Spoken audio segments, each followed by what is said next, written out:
Malgré ses sourires, cette famille traverse une période compliquée. Leurs photos circulent depuis 2 jours sur tous les réseaux sociaux. Ils sont victimes de menaces et d'insultes, une situation qu'ils considèrent injuste.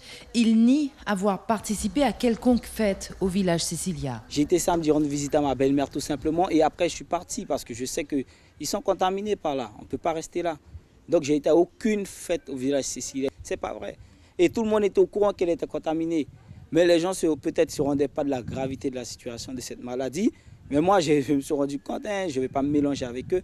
En plus, on est en plein confinement, pourquoi aller faire la fête?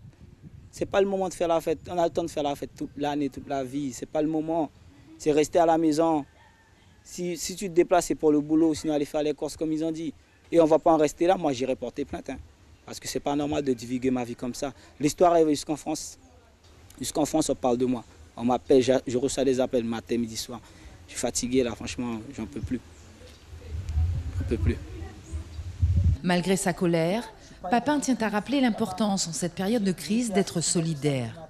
Il faut arrêter de vouloir pointer du doigt les gens. Il ne faut pas pointer le doigt des gens, il faut les aider au contraire. Il faut les aider, il faut donner la motivation aux autres. Quand tu pointes du doigt une personne, tu l'envoies dans un coin. Qu'est-ce que la personne va faire? Elle va se mettre dans un coin et puis la maladie va le combattre. Le village Balaté est depuis cette histoire dans la tourmente. Le chef coutumier du village regrette que malgré les différentes actions d'information et de sensibilisation, une telle affaire puisse toucher son village. On a mené une action avec l'ensemble des chefs coutumiers de l'Ouest, donc partant d'Espérance à Paddock.